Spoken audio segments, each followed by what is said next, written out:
관세를 올리고 달러를 약세로 보내고 그러면 약달러 되면 중국의 제품이 더 비싸질 거 아니야? 그럼 여기 뭐라고 써있냐면요, 위안화는 더 약세로 만들어버리면 돼. 근데 결과적으로 지금 보시면 인민폐의 가치는 더 떨어졌습니다. 트럼프 하면은 미치고 하니 광기, 감정적으로 뭔가 하는 사람 이렇게 생각하는데, 사실은 이 보고서대로 가이드라인대로 그대로 잘 가고 있는 상황이라고 보면 되고요. 과거 20년 동안 30년 동안 우리가 보지 못했던 정말 어색하고 무서운 미국, 중국도 마찬가지죠. 미국하고 싸워야 되니까 노선 정해, 우리한테 압박 들어올 거예요. 우리는 그러면 구한말 때처럼 AI 제국주의 속에서 고래 싸움에 새우등이 터질 수도 있는 거고, 단기적으로 삼성전자나 HD현대의 경영 효율 그리고 영업이익률이 팔란티어의 도움을 받아서 좋아질 수 있을 것 같아요.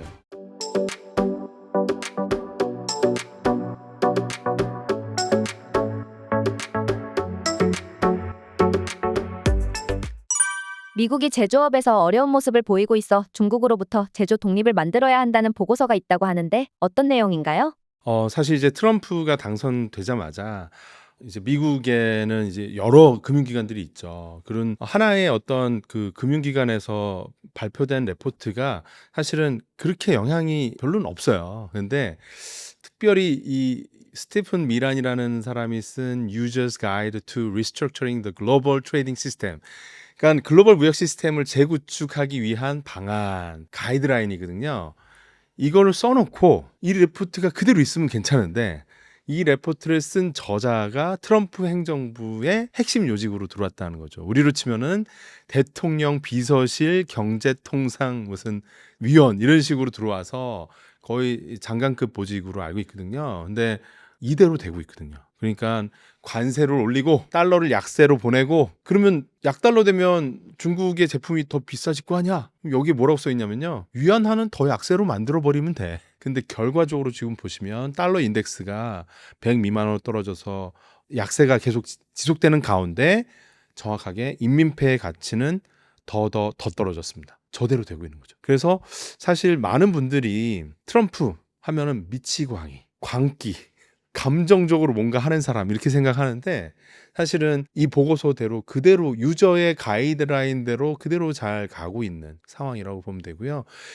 이 레포트에서 기본적으로 얘기하는 내용은, 제일 중요한 거는 적대적인 국가가 있다라는 거예요. 미국이 소련과의 냉전이 있었죠. 소련의 몰락 이후에 그렇다 할 적대적 국가가 없었어요. 테러 집단은 있었겠지만 주적이 되는 국가가 없었어요. 근데 중국이 드디어 주적이 된 거죠.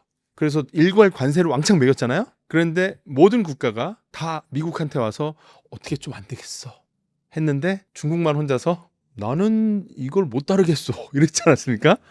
그것도 역시나 이 리포트에서 주적은 중국이다. 그런데 관세를 때려보니까 결국은 이 반에서 나보다 센 놈 나와 그랬는데, 전학생 한 명이 딱 뒤를 돌면서 나 이렇게 한 거예요. 그러니까 자, 다른 친구들은 다 빼고 너만 옥상으로 와 이렇게 된 거예요. 그래서 지금 옥상에서 열심히 둘이서 옥신각신 누가 먼저 때릴 거냐 이러고 있는데, 결국은 서로 큰 펀치는 안 때릴 것 같긴 하거든요. 예. 근데 재밌는 상황이 된 거죠. 예. 그래서 결론은 뭐냐면, 스티픈 미란의 이 리포트가 작년에 11월에 나왔고, 그러니까 지금 트럼프가 진행하는 정책들은 사실상 많이 계획된 대로 가는 거다. 라는 것을 강조를 드립니다. 그렇다면 이 보고서에서 궁극적으로 미국이 지향하는 것은 어떤 것일까요?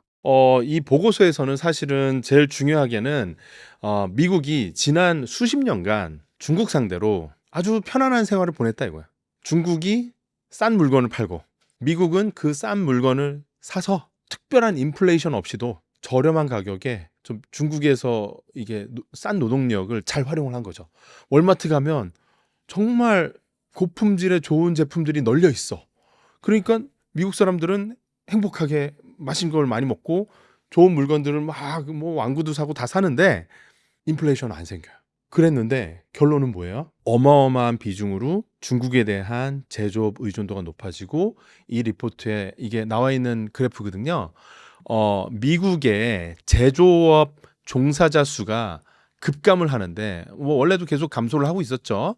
그런데 2000년대 들어선 더 많이 감소를 해서 이제는 정말 미국에는 제조할 게 없는 거예요.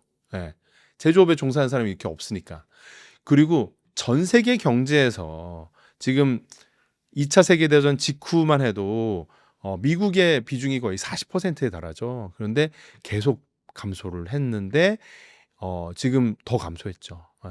그랬다가 지금 조금 올라오고 있는 상황이지만 그래도 여전히 미국이 과거의 영화에는 많이 못 미친다. 그런데 중요한 건 제조 측면에서만큼은 중국이 세계 최강의 국가가 되어버렸고 과거에 10년 전에는 문제가 안 됐던 이유는 뭐냐면 중국은 미국에 착 붙어서 지내던 일장이 나고 내가 최강국임을 인정하면서 나한테 물건을 잘 팔아주던 친구였어. 그런데 이 착했던 친구가 갑자기 이 반에서 짱은 너가 아닌 것 같은데 덤비고 나오는 거야. 그러니까 지금 제조를 중국에 의존하고 있다라는 상황은 엄청나게 위험한 상황이라는 거예요. 예. 현재 미국이 초강대국이긴 하지만 중국이 제조업을 비롯해 여러 분야에서 미국의 자리를 넘보는 행위를 하고 혹시나 한 분야의 정점이 되어버렸을 때 미국에게 막대한 피해가 가게 되다 보니 미리미리 준비하고 있는 것이라고 보면 될까요? 왜냐하면 이제는 적대적인 국가가 생긴 거잖아요. 과거에는 팍스 아메리카나라고 해서 미국 1국 체제 상태에서의 평화가 있었어요. 그러니까 9.11 테러 이런 게 아니면은 대놓고 미국한테 덤비는 나라는 없었던 거예요. 언제 이후로? 소련 붕괴 이후로 아무도 없었어요. 그런데 이제는 적대적 국가가 나오니 이제 미국의 취약한 점들은 이제 진짜로 위험한 거예요. 그래서 트럼프 1기랑 지금이랑 왜 이렇게 달라? 그때는 중국이 발톱을 숨기고 있었고 지금은 중국이 발톱을 드러내면서 으르렁거리고 있는 거거든요. 그 차이예요. 그래서 그때도 미국은 부채가 많았어요. 근데 미국 부채가 더 늘었죠. 최근에 바이든 행정부 와서. 그러니까 이제는 이게 더 큰 위험한 아킬레스건이 된 거죠. 그래서 부채를 낮추기 위해서 어떻게 해야 됩니까? 새로 선임된 대표이사 CEO예요. 할 게 세 가지예요. 첫 번째, 매출을 늘려. 두 번째, 비용을 줄여. 세 번째, 내가 대출이 많아요? 대출을 갚거나 이자를 줄여야 되겠죠. 자, 봅시다. 스테판 미란 보고서에 이 내용이 그대로 나와요. 그래서 달러 약세 정책은 뭐냐면 달러 절하로 수출 경쟁력을 확보해서 제조업을 부흥시켜서 무역 수지를 개선시키겠다. 바로 수출의 증가는 Q의 증가, 양의 증가죠. 수출 양의 증가. 관세 부과를 때리는 건 뭐냐면 단위 부품당 어떻게 물건당 제품에 기반한 관세. 나라의 입장에서 매출이 느는 거거든요. 관세도 이제 미국 정부 입장에서는 돈을 버는 거니까. 그래서 관세 부과는 결국 P가 늘어나는 거예요. 그러면 PQ 다 늘어나면 미국이라는 코퍼레이션, 미국이라는 주식회사의 매출이 늘어나죠. 그리고 일론 머스크가 도치 수장으로 해가지고 판관비를 줄이고 있는 게 뭐 1조 달러, 2조 달러 이런 얘기를 하는데 비용 효율화를 시키는 거거든요. 그러니까 기업이라고 보면은 매출 늘어나고 비용이 효율화되고 그리고 이자 비용을 낮춰야 되죠. 높은 것보단 낮은 게 나니까. 게다가 미국은 어떤 나라예요? 지금 부채 비율이 무지막지 높은 나라란 말이에요. 1년에 벌어들이는 매출보다 부채가 더 많아요. GDP보다 부채가 더 많아. 우리나라가 한 50% 되거든요. 미국이 120%가 그렇습니다. 그러니까 이게 대출로 먹고 살던 나라였고 그 어마어마한 대출 부채를 중국이 감당해주고 있었잖아요. 근데 중국이 이제 미국 국채를 내다 던졌거든요. 예. 그러니까 이젠 이자 비용 절감에 대한 부분이 훨씬 민감해진 거고 그래서 이 이자 비용 절감을 하려면 국채 금리가 낮아져야 되는데 저기 연준 의장은 말도 안 듣고 금리 낮추라는데 하지도 않고 그럼 어때요? 경기가 안 좋아지면 당연히 금리가 낮아지겠죠. 그래서 연준이 기준금리 안 낮추더라도 10년 만기 국채 금리는 상당히 낮아졌어요. 지금 취임 이후에. 그래서 결과적으로 매출 늘고 비용 줄고 이자 비용 줄고 이런 지금 세 가지 효과가 동시에 진행되고 있고 이 또한 스테판 미란 보고서에 근거해서 그대로 가고 있는 상황인 겁니다. 네, 계획한 대로. 중국의 제조업 등 여러 분야의 발전이 어느 정도이길래 미국이 경계하고 대비하는 것일까요? 이게 좀 종합적으로 봐야 돼요. 그러니까 패권이 이렇게 전환이 되는 데는 다양한 요소가 있어요. 저는 한 10가지 정도를 뽑아봤었는데 그러니까 이게 스페인에서 네덜란드로 네덜란드에서 영국으로 영국에서 미국으로 패권이 계속 변화해 왔거든요. 이제는 미국에서 중국으로 가는 거냐 마는 거냐 이 의사결정인데 일단은 공통적인 어떤 패턴 중에 하나는 특허나 기술 이런 것들이 막 따라오면요 언젠가는 이 새로운 신흥 패권이 잡아먹을 가능성이 높아요. 영국이 특허의 나라였어요. 그런데 미국에 누가 있습니까? 에디슨이 있었어요. 이 에디슨한테 돈 준 사람이 쩐주가 JP 모건이거든요. 에디슨이 특허 엄청 냈거든요. 뭐 축음기, 뭐 전기, 뭐 이것저것 해가지고 뭐 가전제품까지 다 해서 지금 우리가 알고 있는 제너럴 일렉트로닉, 이게 에디슨 회사였어요. 근데 JP 모건이 좀 기분 나빠서 에디슨 이름 빼버린 거예요. 자기가 쩐주니까. 그런데 이때도 왜 그렇게 됐냐? 영국은 귀족의 나라고 미국은 어떻게 보면은 자유의 나라잖아요. 어떻게 보면은 좀 귀족이 아닌 사람들이 온 거잖아요. 뭐 아쉬울 게 없으면 영국에서 왜 왔겠어요, 그죠? 종교적으로 탄압받고 이래저래서 미국으로 왔으니까 미국에서는 특허를 내는데 비용을 되게 적게, 평민도 특허를 낼 수 있게, 영국에서는 귀족들만 할 수 있게 해줬어요.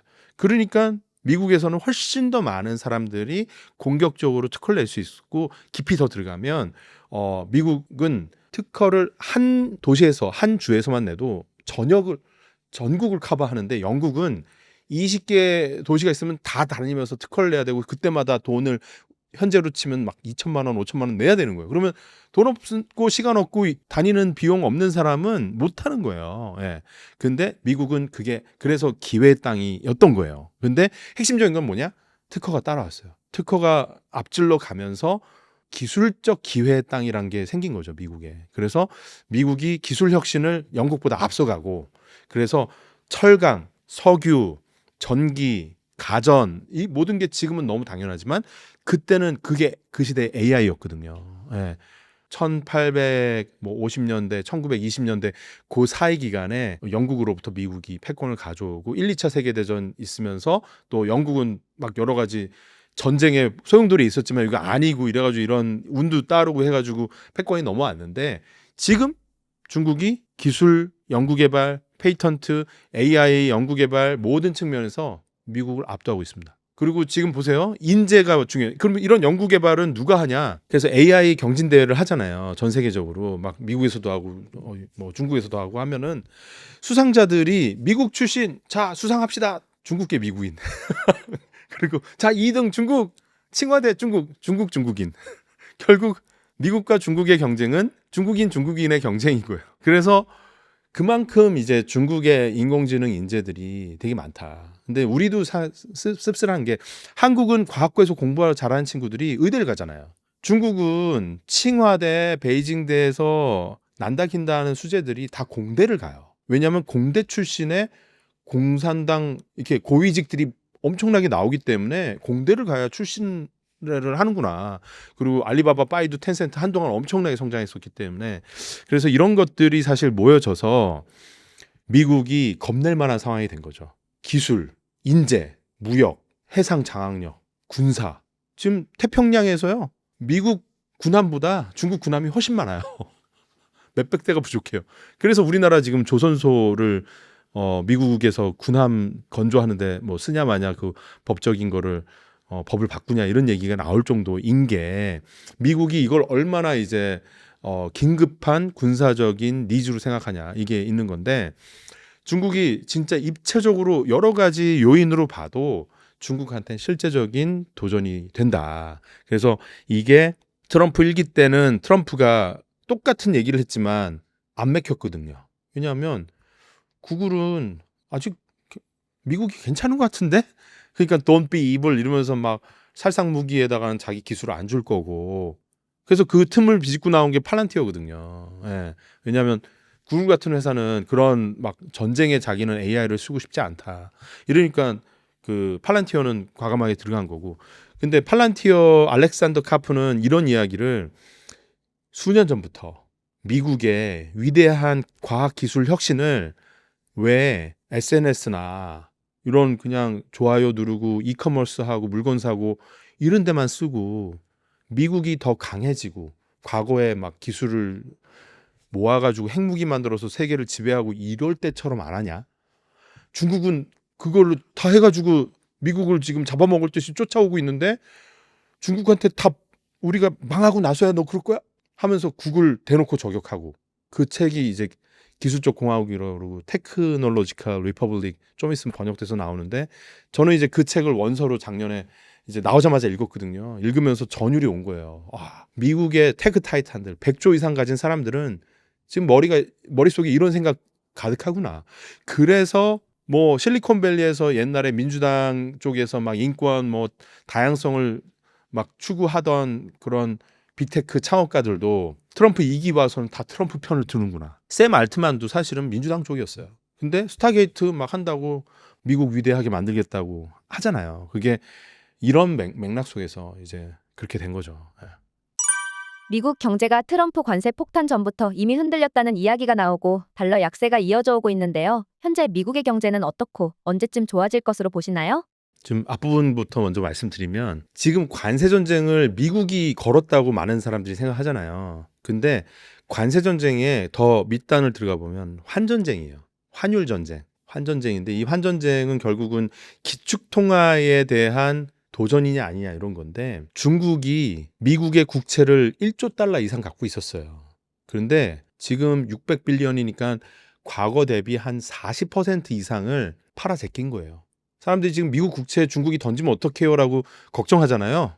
이미 팔아 제낀 지 5년이 넘었어요. 수백조 원을 이미 다 팔아 제꼈고 미국은 그거에 대한 압박감을 이미 느끼고 있었던 거고 이미 중국은 미국 국채 대신 뭘 샀냐? 금을 샀어요. 그래서 금값이 엄청 올랐거든요. 금 보유량 중국 엄청나게 늘렸어요. 그래서 이 중국이 갖고 있는 금을 무가치하게 만들려는 노력에서 최근에 미국이 했던 행동 중에 하나가 금이 원래 전략자산이거든요. 비트코인도 전략자산으로 편입할래 하니까 금이 이제 약간 갈고리를 잃잖아요. 그동안 중국이 모아놓은 금은 비트코인만도 못하나? 이게 사실 미국하고 중국이 환으로 붙고 있는 상황인 거예요. 관세 전쟁 지금 4월 2일 날 공식적으로 뭐 미국하고 중국이 붙게 된 거에서 깜짝 놀랄 게 아니라는 거죠. 이미 이 밑단에서 이루어지고 있는 싸움은 치열하게 서로 펀치를 날리고 있었고 이미 서로 한쪽 눈탱이가 밤탱이가 돼 있는 상황이에요. 멍이 들어 있어요. 미국도 야 이제 내 국채를 사갈 데가 없네. 그리고 중국은 내가 모아놓은 금 이거 똥값 되면 어떡하지? 서로 걱정하고 있는 상황인데 이제 일단은 미국은 첨단 제조는 자기가 가져올 거예요. 그래서 TSMC, 현대차도 웰컴 이러면서 정의선 회장님 멋집니다. 현대 발음 제대로 해주고 대우를 해주는 거잖아요. 그러니까 이게 미국은 저부가 가치 제조는 어느 세월에 전혀 생각이 없어요. 첨단 제조라도 가져가겠다. 그러니까 그 나머지 저부가 가치 제조는 어떻게 할 거냐? 중국 말고 딴 데, 동남아 아니면 남미, 멕시코 이런 데다가 아웃소싱을 해놓고 그들한테 뭡니까? 중국 관세보단 너네가 훨씬 낮아. 그러면 그거 갖고 오는 게 나은 거잖아요. 그리고 인플레이션에 대한 어떤 부담도 덜해지고. 예. 그러니까 사람들이 항상 하나만 생각해요. 중국 거에다가 가격이 2배가 되겠네? 그걸 누가 사요? 멕시코에서 사오겠죠. 동남아가 사오겠죠. 그러면 동남아의 어떤 나라가 그걸 받아오면은 더 그쪽 GDP가 올라가고 이런 현상들이 벌어지겠죠. 그런데 궁극적으로는 미국은 선거의 나라예요. 그래서 내년 11월에 중간 선거가 있거든요. 계속 성적표는 인사고가. 대표이사 트럼프, 미국 주식회사 대표이사 트럼프는 내년 11월 되면은 일단 중간 고가 평가를 받는다 이거예요. 예, 여기서 그 고가 평가의 기준점이 올해가 아니라는 거예요. 내년 7, 8, 9, 10월 달에 S&P 500 지수가 중요할 거고 그 당시의 실업률, 그 당시의 경기 침체 아니냐가 이게 중요한 거기 때문에 아마도 올해의 어떻게 보면은 과감한 드라이브는 바이든 행정부 때 어떻게 보면은 묵었던 체증들에 대한 거를 한 번에 떨어낸다. 그래서 경영자들은 그걸 빅베스라고 하죠. 빅베스. 큰 그 욕조에다가 한 번 다 떨궈 가지고 싹 물로 씻어 보낸다 해 가지고 빅베스라고 하거든요. 그런 거를 지금 올해 1분기, 2분기 하면 한 3분기까지 계속 하면서 이제 어떻게 보면은 바이든의 이건 바이든이 잘못해서 이런 거야 이러면서 계속 이제 탓을 하잖아요. 지금 실제 그래요. 이건 바이든이 해놓은 거 내가 지금 정리하고 있어. 힘들어 죽겠어. 근데 내년 상반기 돼서는 그게 안 통할 거죠. 그럼 내년에는 제대로 성장 추세로 만들어 놔야 될 거고 그래서 아마도 중국과의 협상이나 이런 것도 그래도 올해 하반기에는 좀 어느 정도 최악은 뭐 면하려 하거나 아니면 아니면 중국하고 협상이 안 된다. 그러면 대안을 찾겠죠. 제3지대에서. 그중에 한국도 있는 거고 그중에 동남아도 있고 남미도 있고 뭐 유럽도 있고 한 거죠. 그래서 중국으로부터 못 받아오는 것들을 그래서 우크라이나에서 히토류 계약했잖아요, 얼마 전에. 예, 그런 게 이제 중국에서 그건 안 사오겠다는 거예요. 이제 나 중국 거 안 사. 그냥 우크라이나 뭐 이래저래 좀 요즘 말 잘 들으니까 화이트하우스 한번 갔다 오더니 이제 요즘 말을 잘 들어. 히토류나 좀 줘봐. 이러면서 이제 하나씩 가져오는 거거든요. 그래서 많은 분들이 미국이 이렇게 세계의 경찰을 하고 뭐 윤리, 뭐 민주주의, 평화 이런 거를 수호하던 미국이 왜 이렇게 바뀌었지 갑자기? 미국이 난 너무 싫어 이런 말씀을 많이 하세요. 근데 원래 패권 국가는 되게 흉폭해요. 대영 제국 시절에 해적질하면서 아편 팔면서 합리화시켰던 게 패권 국가야. 마음에 안 들면 막 그냥 식민 지배 해버리고 죽여버리고 하고 나서 나중에 역사에다가 우리의 지배를 받은 걸 감사하게 여겨 해요. 지금 똑같아요. 왜 근데 과거에 우리가 10년, 20년 동안은 그런 미국을 못 봤냐? 적수가 없어서 그랬어. 주적이 없으니까 뭐 딱히 내가 더러운 성과를 드러낼 필요가 없는 거예요. 왜냐하면 싸울 상대가 없으니까 뭐 싸울 필요가 없죠. 웨이트만 하고 근육만 키우고 있었던 건데 지금은 저쪽에 이제 중국이라는 주적이 생겼으니까 나 쟤랑 싸우는데 너 질 수도 있을 것 같아. 그러니까 이거는 야 스탠스 정해. 너 제 편이야 내 편이야. 확실하게 하길 바래. 내 편이면 확실하게 나한테 이득이 되길 바래. 뭐 이런 거죠. 그래서 미국은 이제는 패권 국가로서 패권 경쟁에서 자기한테 이득이 되는 편과 아닌 편은 적이라 이렇게 명확하게 선을 긋고 우리가 좀 어색할 수는 있어도 근데 미국이란 나라는 과거에 100년 전 150년 전 항상 약간 잔인무도한 면이 있었다. 그 잔인무도한 면을 상징하는 키워드가 명백한 숙명, manifest destiny란 말인데 중국은 중화사상, 세계의 중심은 중국이다. 이러면서 이제 중화사상을 펼치고 미국은 manifest destiny인데 이게 거의 그래요. 옛날 대영제국 같아요. 미국은 AI로 혁신적이고 우리는 효율적인 정부를 갖고 있고 우리는 세계에서 제일 첨단이다. 그래서 우리의 지배를 받거나 우리의 어떤 지배 하에 있으면 너네가 좋은 걸걸? 이런 얘기예요. 그래서 지금 캐나다한테 얘기하는 것도 그래요. 그렇게 무능하고 그렇게 성장도 안 되고 문제가 있는 정부에 있느니 차라리 우리의 새로운 주가 되라 이러는 거잖아요. 이게 미국은 축복받은 나라고 서쪽으로 가니까 금이 나오고 세계 최대 금강이었어요. 예. 동쪽으로 가니까 석유. 지금 셰일가스 세계에서 제일 많이 갖고 원유 생산 세계에서 1등이잖아요. 미국이. PC, 인터넷, AI 모든 게 미국에서 나왔어. 이런 나라가 어디 있어? 우리나라의 새로운 주가 되는 건 축복이지. 왜 그걸 마다해? 이런 거예요, 지금.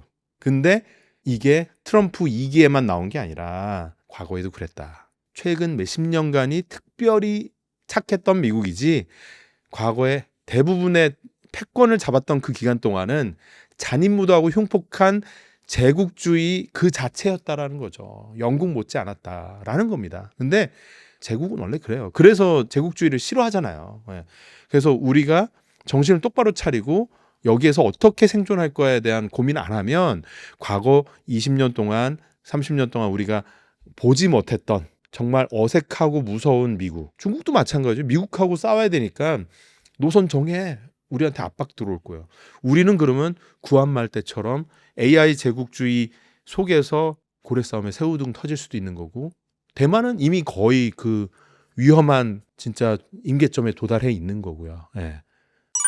미국의 제조업은 향후 어떤 식으로 진행되고 이루어진다고 볼 수 있을까요? 그래서 미국의 제조업은 이제 첨단 제조가 AI와 로봇을 만나서 많은 분들이 그래요. 미국의 숙련공도 부족하고 미국의 인건비 너무 비싼 거 아니냐. 그런데 숙련되지 않은 사람도 AI로 통해서 숙련이 될 수 있어요. 미국이 어떻게 그러면 첨단 제조가 레벨업이 될 수 있겠냐 하면은 소프트웨어예요. 제조는 많은 분들이 하드웨어라고 생각하죠. 그런데 미국은 소프트웨어 강국이죠. 소프트웨어가 세상을 집어삼킨다. 마크 앤더슨이라는 분이 이야기한 거고 이분이 넷스케이프 창업자예요. 예, 그러니까 인터넷 원조 사람인데 디지털 세상에서 컴퓨터, 인터넷, 스마트폰 이렇게 지나면서 PC 시대 때는 마이크로소프트가 있었죠. 소프트웨어 회사죠. 인터넷 시대 때 데이터를 하나로 모아줘. 구글이었죠. 그리고 모바일 시대 2007년도 이거는 PC도 모두 아닌 그냥 새로운 형태의 스마트폰입니다 했던 게 애플이죠. 그러니까 각 PC, 인터넷, 모바일 시대 각각 소프트웨어 회사들이 세상을 지배를 했습니다.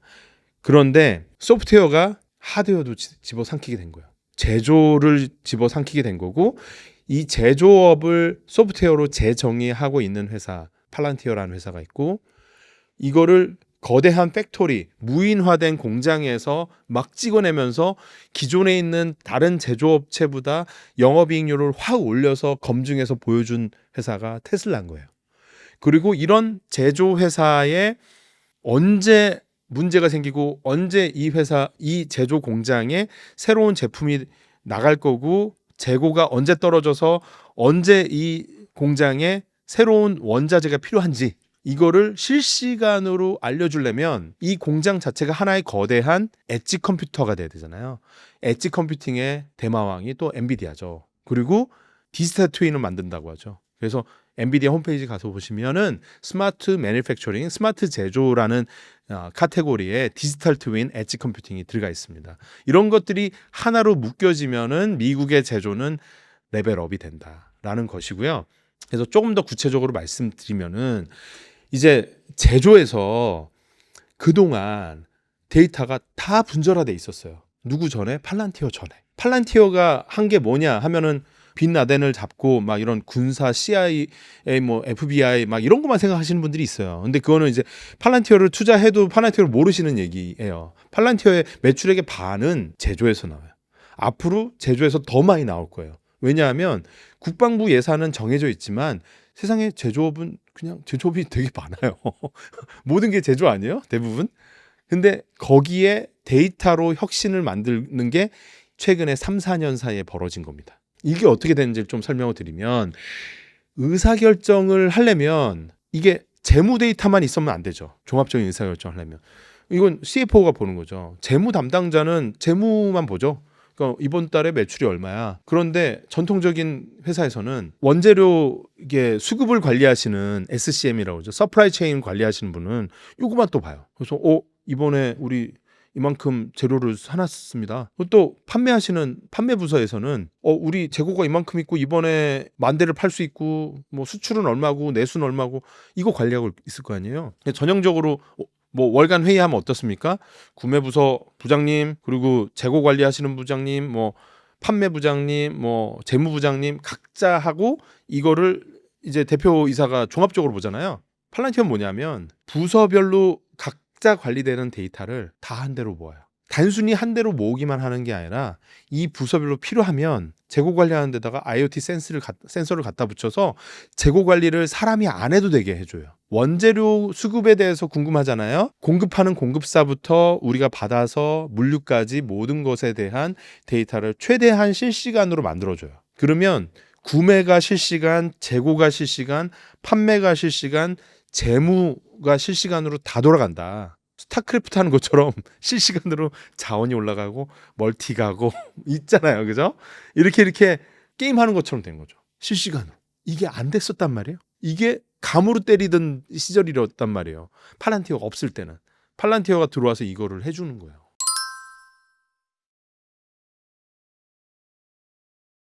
원래도 ERP는 셉도 있고 우리나라에 뭐 다날도 있고 이것저것 있는데 이건 이거고 따로따로였었는데 이걸 합쳐놓고 거기다가 온갖 종류의 IoT 센서와 CCTV, AI 뭐 이런 기술들을 집어넣어가지고 모아놓고 이 합쳐진 데이터를 그래서 이걸 뭐라고 하냐 스트림라인 데이터 플로우라고 그래요. 데이터 플로우, 데이터의 흐름을 완전히 일어난다. 그러면 어떤 일이 발생하냐? 데이터가 융합이 된다. 데이터 퓨전. 데이터가 융합이 되면서 지식이 나오고 지혜가 나온다는 거야. 경영의 지혜가. 근데 이 지혜는 전통적인 10년, 20년 전에는 꿈도 못 꿀 만한 지혜가 나오는 거예요. 깜빡깜빡이 없는 거예요. 저쪽에 부장님이 이번 좀 이거 놓쳐가지고 이런 게 없는 거예요. 완전 무결하게 가는 거예요. 그런데 이 데이터를 다 그대로 마치 플레이스테이션 게임처럼 디지털로 다 바꿔놔. 그럼 그 공장은 디지털 트윈이 되는 거예요. 이 기계는 내용 연수가 10년인데 실제는 15년 정도 쓸 수 있고 그런데 5만 번 돌릴 때마다 한 번씩 기름을 바꿔줘야 되고 부품을 갈아줘야 되는데 티피컬하게 그게 문제가 생길 때는 온도가 올라가고 뭐가 어떤 사전에 이런 징후가 있어. 센서 달아놓고 88,000회쯤 갔을 때 온도가 올라온다 그러면 야, 저 예방적으로 2만 회 더 기다리지 말고 빨리 선제적으로 저 부품 갈아가지고 고장 안 나게 하는 게 우리가 라인이 스탑 안 하는 지름길이야. 그럼 이따가 교대할 때 한 번씩 딱 올스탑 할 때 그때 가라. 과거에는 어때요? 가열돼서 셧다운 문제가 발생했을 때 그때 가서 부랴부랴 하는 것도 힘들었단 말이에요. 지금 예방을 할 수 있는 거죠. 이런 것들이 과거에 꿈꿀 수 없는 AI가 도와줘서 할 수 있는 제조업의 어떤 효율성 향상이라는 것이고요. 이런 데이터들이 다 쌓였을 때 어떻게 되냐. 사람이 하잖아요, 지금은. 근데 모든 게 데이터로 돌아가요. 그러면 그 사람 대신에 로봇을 넣었을 때도 이 로봇을 컨트롤하기 훨씬 쉽겠죠. 왜냐하면 다 데이터로 관리되고 있으니까. 그리고 팔란티어나 테슬라나 마찬가지로 무인화된 공장은 어떻게 보면은 사람이 중심이 아니에요. 로봇이 중심이고 AI와 로봇 입장에서 편리한 대로 공장 레이아웃을 새로 짜요. 그래서 테슬라 기가팩토리 한번 이렇게 쭉 드론으로 막 촬영한 거 보면요.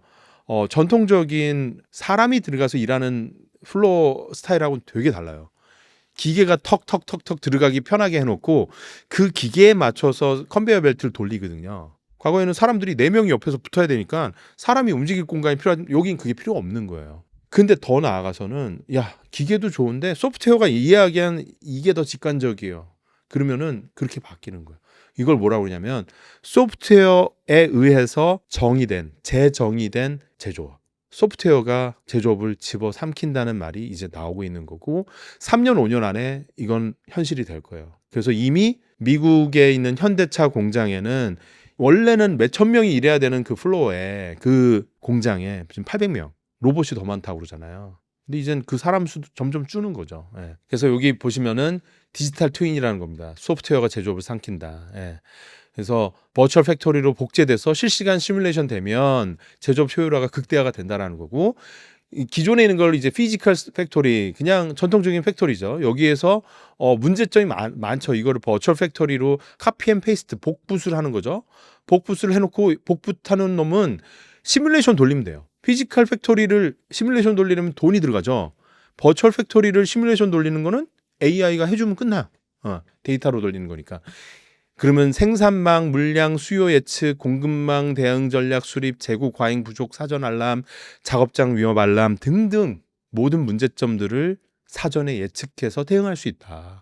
이렇게 좋은 게 어디 있냐 이거죠. 이런 게 가능해지면은 미국의 제조가 전 세계 어디보다도 더 좋을 수도 있다. 그러면은 숙련공 이슈도 사라지죠. 얘가 숙련돼 있잖아요. 그죠? 그리고 숙련된 로봇이 들어갈 것 같잖아요. 예. 옵티머스가 할 것 같은데? 이런 거죠. 그래서 숙련공 니즈를 최소화하고 첨단 제조에서의 미국의 제조업 경쟁력을 확대를 한다라는 말씀을 드리는 거죠.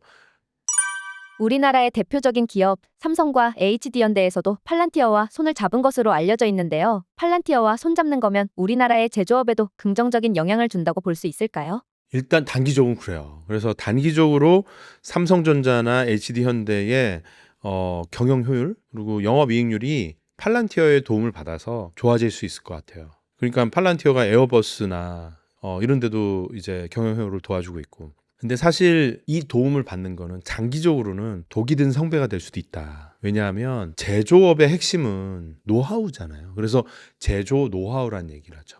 반도체의 핵심은 수율이거든요. 수율. 얼마나 똑같은 자원을 투입을 해서 똑같은 인건비, 똑같은 장비, 뭐 ASML 이런 거 뭐 사실 이 장비를 갖다 놓고 사람을 갖다 놓고 하면 다 똑같은 상황이 되죠. 근데 한국이 유난히 잘하는 거 뭐예요? 한국 사람들이 노하우가 있는 거거든요. 근데 그 제조 노하우를 팔란티아가 절대 안 갖고 간다고 하지만 진짜 그럴 거죠. 우리도 그러잖아요. 구글이 여러분의 정보를 보여줄 겁니다. 뭐 페이스북이 트위터가 여러분의 정보를 절대로 안 볼 겁니다. 진짜 안 믿잖아요. 그죠? 카카오가 여러분의 사생활 정보를 안 들여다볼 겁니다.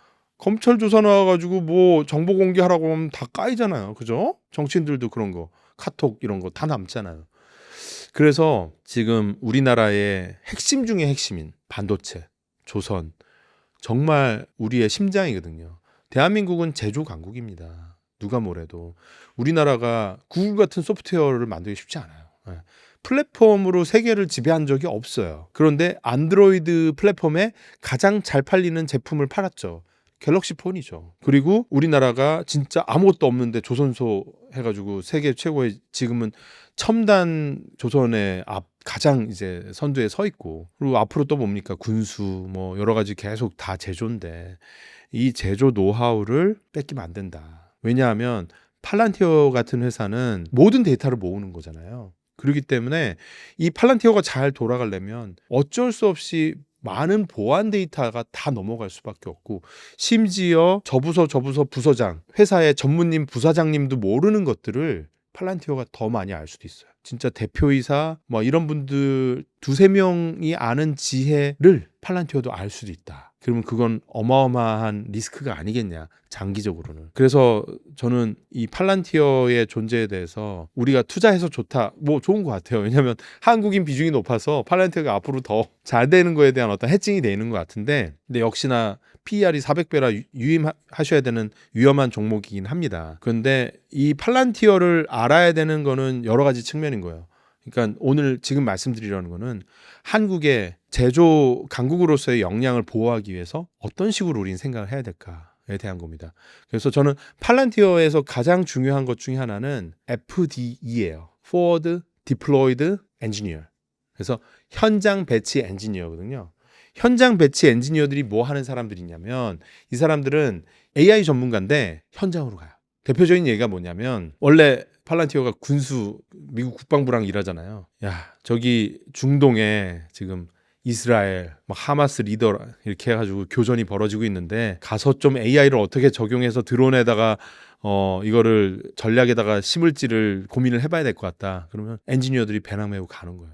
목숨 걸고. 그렇게 해서 고도화시켜서 지금 팔란티어가 계속 미국 국방부에서 예산을 더 받아오고 있잖아요. 그러니까 이 친구들한테 철강 회사, 뭐 자동차 회사, 기름때 묻히는 현장은 껌인 거예요. 그냥 뭐 가죠 뭐. 3개월, 6개월 있으면 현장의 비효율이 다 보이는 거예요. 이 부서장 이런 것 때문에 이 사람한테 얘기 안 하네? 이렇게 여기서 누적돼 있는 데이터가 여기는 아무도 모르고 3개월 있다 분기 보고할 때 그때서야 마지못해서 까니까 나중에 받쳐보니까 여기선 재고가 놀고 있고 여기서는 뭐가 부족하다고 하고 막 카오스야. 이거 고쳐줄게. 그리고 나는 사람이 고치는 게 아니야. 그러니까 현장에 있는 부서장들이 AI한테는 자기의 치부를 드러내는 거예요. 이 엔지니어한테는 자기의 고민을 얘기를 하는 거예요. 그러면 이 FDE가 가서 분절화되어 있는 이 현장의 문제점들을 하나로 통합을 시키고 데이터를 스트림라인하게 쫙 돌아가게 해주고, 그러면서 그 위에 데이터가 융합돼서 지혜를 뽑아내는 그 하나의 층을 만드는 거예요. 그거를 팔란티어에서는 온톨로지라고 합니다. 온톨로지. 이 온톨로지 위에서 데이터 위에서 AI가 돌아가는 거예요. 무려 팔란티어는 이 AI를 시작한 지 3년밖에 안 됐어요. 누가 보면 한 10년 한지 알잖아요. 3년. 그 3년이 언제예요? 챗GPT 나온 다음이에요. 왜 그래요? 팔란티어는 극강의 효율을 추구하기 때문에 자기가 안 만들어. 갖다 쓰는 거예요. 자기가 해놓은 건 뭐예요? FDE, 현장에 배치된 엔지니어들이 가가지고 데이터를 모아놨어. 그리고 어떻게 하든 엑셀지를 하든 뭘 하든 간에 이 데이터를 모은 다음에 인사이트를 뽑아내는 훈련들을 엄청나게 했어. 챗GPT 나왔네? 오, 땡큐, 쓸게. 해서 이걸 AI로 만들고 있는 거죠. 그러니까 최근에 3, 4년 사이에 팔란티어의 매출이 급증을 해요. 주가가 그러고 나서 그 3, 4년 사이에 한 10배가 됐잖아요. AI의 과거에 한 10몇 년 동안 준비가 된 거고, 이 AI 생성형 AI를 딱 붙이는 순간 날개를 단 거죠. FDE들이, 이 엔지니어들이 과거에는 한 10 정도의 에너지를 갖고 있었다면 이제는 똑같은 인간의 에너지 10만 넣어도 200이 나오는 거야. 제일 무서운 건 뭔지 아세요? 팔란티어가 지금 하겠다는 게 AI 에이전트 FDE를 만들고 있어요. 이 Forward Deployed Engineer를 사람이 이제 해야 될까? 그동안 사람이 수십만 시간을 했는데 그 노하우랑 데이터가 다 있거든? FDE를 생성형 AI, FDE가 초지능이 되면 엔지니어 수만 명이 있는 것 같은 효과를 하나의 AI가 해줄 거야. 와, 그러면 이거는 이 시대에 그야말로 압살자, 제조업을 소프트웨어가 집어삼키는 선봉장이 된다. 그래서 팔란티어의 주가가 중요한 게 아니에요. 뭐 그게 어떻게 될지 모르겠어요. 그게 다 반영되어 있는 주가일 수도 있어요. 근데 중요한 건 뭐냐면 대한민국에 설 자리를 찾아야 된다는 거죠. 우리들의 제조업에서 종사하시는 수백만 명의 일자리가 한순간에 정말 저부가 가치의 팔란티어의 그냥 수족이 될 수도 있다라는 거예요. 그러다가 로봇으로 바뀌면 그것도 필요 없는 거예요. 그런 위험한 상황이 된다라는 거고요. 그래서 소프트웨어가 집어삼킨다 그러면 잘 와닿지 않을까 봐 이 사진을 들고 왔어요. 1981년도의 사진이고 저기 가운데 정말 애기한 20대입니다. 뭐 나름 귀엽게 생겼죠. 누굴까라고 하면 빌 게이츠예요. 지금 이제 빌 게이츠 좀 할아버지가 됐지만 리즈 시절이에요. 저 때 IBM한테 가서 계약을 따낸 거예요. 빌 게이츠 인생에서 제일 중요한 순간이었죠. 저 때 IBM은 빌 게이츠를 되게 무시했어요. 해봐. 지금 그러니까 IBM은 우리 지금으로 치면 삼성이고 빌 게이츠는 그냥 스타트업. 이 매출이 얼마 되지도 않은 스타트업이 와가지고 그냥 꽁냥꽁냥 하니까 오 열심히 해봐. 판 깔아줄게. 그래서 그냥 마음대로 하라고 우리가 써줄게 한 거예요. 그래서 10년 지나니까 어떻게 됐습니까? 90년대 와가지고는 빌 게이츠가 세계 1등 부자가 되고 IBM은 막 몰락하기 시작해서 이후에 어떻게 됐습니까? IBM의 PC 사업 부문은 레노버에 다 팔려 나갔죠. 그래서 지금 IBM PC 노트북 사면은 다 레노버 거죠. 예. 그러니까 그렇게 하드웨어가 소프트웨어에 종속이 되는 게 10년, 20년 어떻게 보면 되게 빠른 시간 안에 될 수 있다는 거죠. 그럼 우리나라의 제조업이 팔란티어 같은 혁신을 하지 않으면 텅 빌 수 있다는 거예요. 제조 공동화 현상이 소프트웨어에 의해서 다 집어삼켜지면서 우리나라의 갈 길은 없어질 수 있다라는 겁니다. 이런 상황에서 우리나라 기업들이 생존할 만한 전략 같은 게 있다면 어떤 게 있을까요? 그래서 생존 전략은 사실 팔란티어를 만드는 거예요. 한국판 뭐 만드는 거 되게 싫어하거든요. 뭐 한국판 챗GPT 이거 만들면 안 될 것 같거든요. 왜냐하면 잘 쓰고 있는데 왜 또 뭐가 필요해요. 예. 그래서 그냥 플랫폼은 미국 걸 쓰면 되는 것 같아요. 그런데 팔란티어만큼은 한국판이 필요하겠다라고 생각하는 건 뭐냐면 한국은 제조업 강국이지 않습니까? 제조업을 버리면 안 돼요. 우리는 도자기 빚는 장인 정신이 있는 나라이기 때문에 세계에서 우리가 그나마 10위권에 10위 안에 드는 경제를 가질 수 있는 거, 인구 얼마 안 되고 자원도 아무도 없는데 가능한 건 제조를 정말 잘하거든요. 누구보다. 그 카테고리에서 1등, 2등 먹어버려요. 예, 반도체, 그죠? 폰, 뭐 다 잘해요. 의료기기도 잘해요. 예. 손끝이 살아있잖아요. 성형, 막 뭐 미용, 뭐 다 잘해요. 예. 그런데 이거를 뺏긴다 안 된단 말이에요. 그래서 제조업을 수성한다. 이거는 뭘 더 먹자가 아니에요. 지키기 위해서라도 이 제조업이 소프트웨어로 증강되는 이 현상을 우리나라가 스스로 자력으로 이 부가가치를 다 먹어야 돼요. 최소한 한국에서만큼은. 최소한 동아시아에서만큼. 왜? 일본보단 우리가 그래도 AI 혁신적인 어떤 플랫폼 기술 측면에서 최근 10년 동안은 일본보다 우리나라가 훨씬 앞섰어요. 그러면 아시아 지역에서만큼은 우리가 지역의 패자가 될 수도 있지 않겠냐. 이건 바람이고 최소한 대한민국의 제조 역량을 지켜내자. 이거는 하자는 거고. 더 나아가면 좋은 거는 아시아의 AI 패권을 장악하면 좋겠다. 그것도 모든 AI의 패권이 아니라 제조 AI, 그 제조 오퍼레이팅 시스템이라고 그럽니다. 팔란티어에서 만든 말이에요. 예. 제조에도 이제는 OS가 있다. 지금 윈도우즈나 뭐 옛날에 도스, 윈도우즈가 오퍼레이팅 시스템이잖아요. 모든 PC에 다 깔려 있고 이 OS가 없으면 안 돌아가잖아요. 똑같이 제조에도 OS가 깔린다는 건데 OS가 깔리는 제조의 시대에 우리가 적응을 하자는 얘기지 더 앞서가고 뭐 어떻게 하자는 게 아니라 적응이에요. 적응하지 못하면 어떻게 된다? 진화에 적응하지 못하면 도태, 적자 생존, 생존하지 못하면 망하는 거예요. 그런 이야기를 하는 거고 어떻게 할 거냐라고 하면 첫 번째는 팔란티어, 테슬라, 엔비디아 이들이 만들고자 하는 미래의 제조를 열심히 공부해야 돼요. 투자자들도 공부해야 되고 기업가들도 공부해야 되고 관료분들도 공부해야 되고 제조가 소프트웨어로 재정의되는 이 현상을 공부해야 되는 거예요. 팔란티어 주가 맞추자고 하는 공부가 아닌 거예요. 우리가 생존하고 우리나라가 똑바로 서기 위해서 이 공부를 해야 되는 거고 공부만 하면 끝나냐? 그게 아니고 이거에 맞춘 이 시대 변화에 맞춘 기업들을 성장시켜야 돼요. 그러면 어떻게 되겠습니까? 대기업, 중견기업은 데이터를 까야 돼요. 할 게 없어요. 데이터만 오픈하면 돼요. 그럼 이 데이터를 오픈한 걸 가지고 AI를 붙이고 팔란티어스러운 혁신을 하겠다고 하는 스타트업이 더 많이 나오면 돼요. 지금 상황에서 엔비디아를 이기려고 하는 건 너무 무모할 수 있어요. 예, 바람이지만 저는 되게 위험하다고 봐요. 챗GPT 이기는 거 위험해요. 그런 거 안 했으면 좋겠어. 잘 쓰는 사람만 있어도 돼. 그런데 제조 현장에서 거기다 CCTV 달아놓고 IoT 막 센서 5,000원짜리 막 10만 개 달아놓고 온도계 달아놓고 이 공장을 소프트웨어로 디지털 트윈으로 예측을 해가지고 이 공장의 영업이익률을 10% 올려서 우리 버전의 우리 스타일의 한국 스타일의 일론 머스크가 기가팩토리에서 했던 그 실험을 과감하게 해야 된다는 거예요. 안 해도 돼요. 안 하고 5년 있잖아요. 테슬라가 와서 우리나라 공장 다 돌리고 있을 거고 팔란티어 다 붙여가지고 우리나라 대기업끼리 나 팔란티어 버전 4 했는데 나 버전 5 했는데 이러면서 경쟁할 거예요.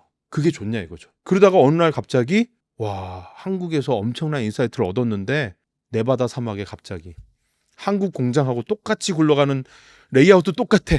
딱 세워놓고 거기에 사람 대신에 비숙련공인데 AR 글래스 딱 하고 시키는 대로 하면 돼요. 당신은 스페인어로 막 영어도 못해도 돼요. 스페인어로 해주고 있으니까 자 5번 기계 가서 3번 버튼 누르시고 자 2분 30초 있다 저쪽 가서 저거 누르시고 시킨 대로만 하는 거예요. 그 사람은 근데 박사학위 딴 것만큼 숙련공인 거예요. AI가 지시하니까. 그럼 삼성전자에서 막 서울대 막 컴퓨터 공학과 나오고 막 반도체 전문가들 보다도 나을 수도 있다란 그렇게 되길 원하시면은 안 하면 되는데 저는 이거 안 하면은 우리나라 GDP 20위권 밖으로 밀려난다. 한 표 걸겠습니다. 예. 지금 현재 AI 부분에서 잘하고 있는 우리나라 기업들이 있을까요? 참 이게 생뚱맞을 수 있는데 저는 이제 야놀자랑 1도 관계가 없습니다. 근데 야놀자가 AI 회사예요. 그래서 레저 산업 되게 이게 이제 뭐 제조는 아니잖아요. 근데 레저 산업에서 데이터로 모든 걸 컨트롤하는 것에 약간 팔란티어 같은 정신을 갖고 있어요. 그건 이제 김종윤 대표가 이제 이수진 의장님이 영입을 해왔잖아요. 구글에도 있었고 맥킨지에도 있었고 근데 이분의 전공으로 했던 그 분야가 IoT AI예요. 그러니까 이거를 야놀자의 이 호텔하고 뭐 펜션 막 숙박 매니지먼트에다가 다 도입을 한 게 지금 한 6, 7년 된 것 같아요. 그러니까 이 AI에서만 솔루션으로 매출이 계속 늘고 있대요. 글로벌 매출이 늘고 있대요. 얘기는 뭐냐면 이게 쓸모가 있어졌다는 거고 제가 몇 년 전에 파악했을 때 여사님들이 청소하시는데 빼먹었어. 뭐 이렇게 수건을 안 갖다 놨거나 뭔가 청소를 안 했다. 그러면 IoT 센서로 파악이 된다라는 거예요. 그러면 모텔 관리하시는 분이 여사님 저기 307호 가가지고 깜빡하신 것 같아요. 매니지가 되는 거죠. 네. 하나의 예인데 이런 것들이 합쳐지면 똑같아요. 여기도 인벤토리 뭡니까? 지금 나가야 되는 방, 방이 인벤토리죠. 그 재고니까 방을 잘 해줘야 되고 방이 매칭이 되려면 준비가 돼야 되잖아요. 청소를 해야죠. 청소를 잘 하려면 비품이 있어야죠. 비품을 사는 건 서플라이 체인이죠. 똑같아요. 근데 이걸 다 AI로 이렇게 데이터를 팔란티어 한 것처럼 흠없이 쫙 스트림라인으로 돌아가게 해주고 그걸 하기 위해서 곳곳에 M&A를 더한 인수합병을 한 거예요. 그래서 지금 숙박 레저 쪽에서는 하나의 제국을 만든 거죠. 근데 이게 지향점은 데이터가 잘 흘러가게 해서 이걸 효율화시킨다.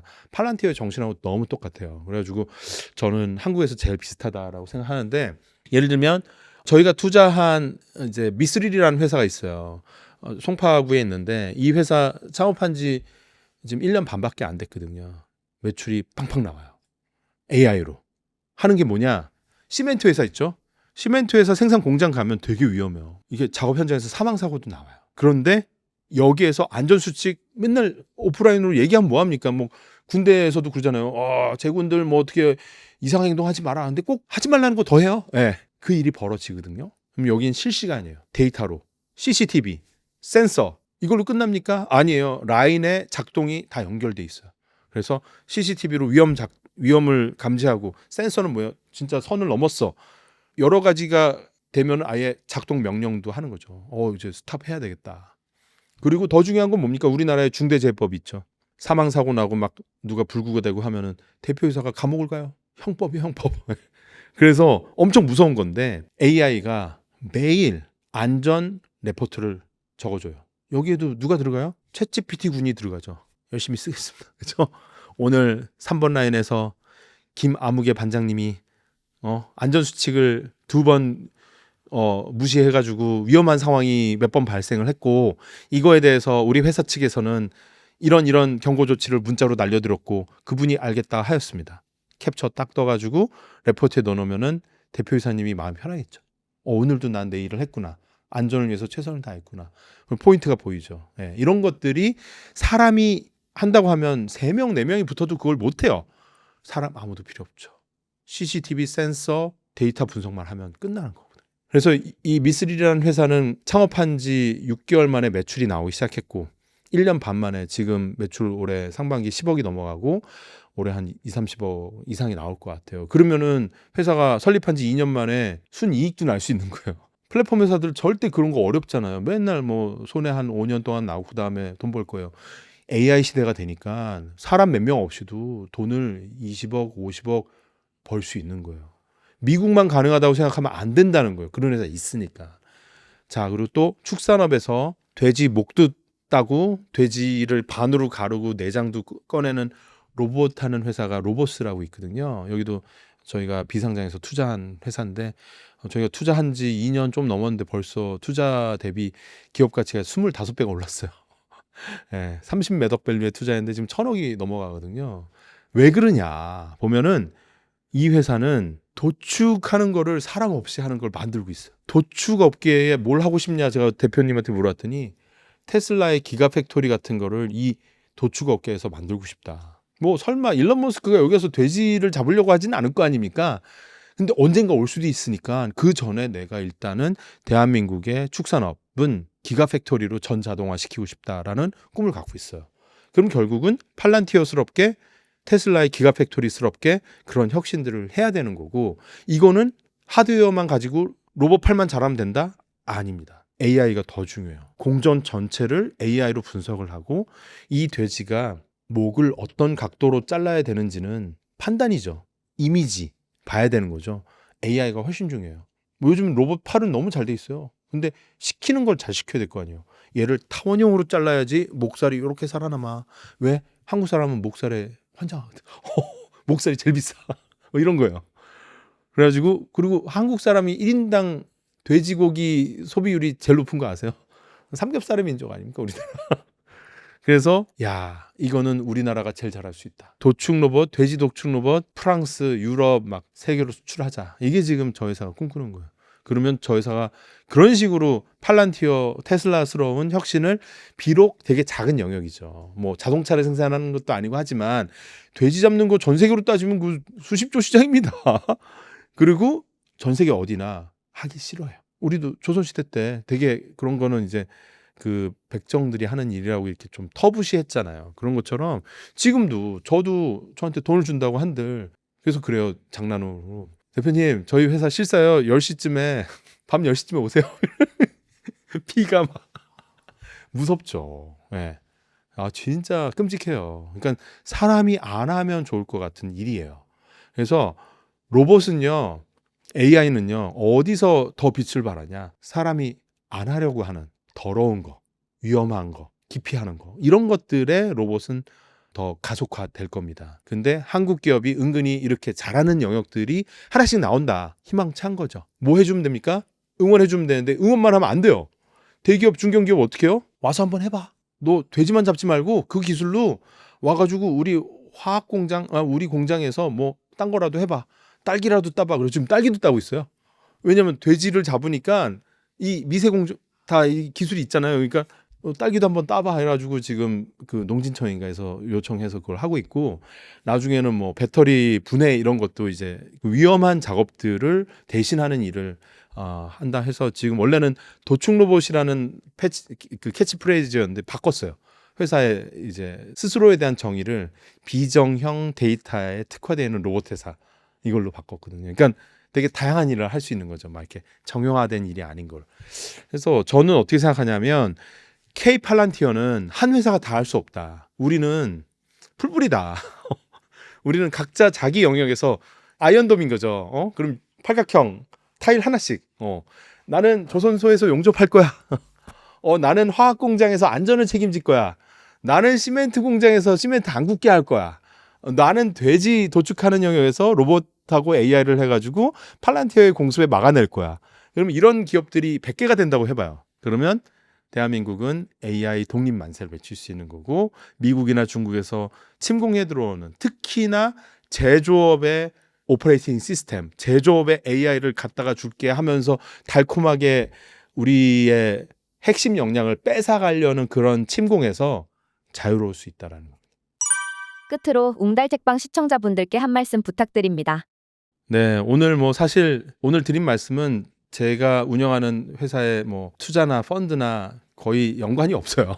근데 저는 팔란티어에 대해서 공부하고, 그리고 트럼프 2기에 대해서 공부하고, 이런 것들을 과거 역사와 여러 가지 공부하다 보니까 오싹한 거예요. 이 시기를 놓치고 우리가 AI 제조가 만나는 그 접점에서 멍하니 있다 보면은 우리의 30년 후 후손들은 참담한 경제적 현실을 맞이할 수도 있겠다라는 정말 위기감이 너무 많이 들었어요. 그런데 우리나라는 지금 정치 논란스럽고 모든 것이 어떻게 보면은 리더가 부재한 상황이잖아요. 그래서 더더욱 영상을 보시는 저희 민초들이 스스로 동학농민 운동 하듯이 AI 독립 만세를 위한 내가 할 수 있는 노력이 뭘까? 최소한 팔란티어 공부하고, 그리고 우리나라의 제조 강국으로서 어떻게 성장할 수 있을까에 대한 거를 고민이라도 한번 해보는 게 너무 중요할 것 같다는 생각하고요. 저는 그래서 이 생각을 저희 아이들한테도, 그리고 아이들 친구들 만나면 계속 얘기하고 있습니다. 야, 이거 공부 좀 하자 우리. 근데 여러분도 함께 한번 고민해봤으면 좋겠어요. 네, 진심으로.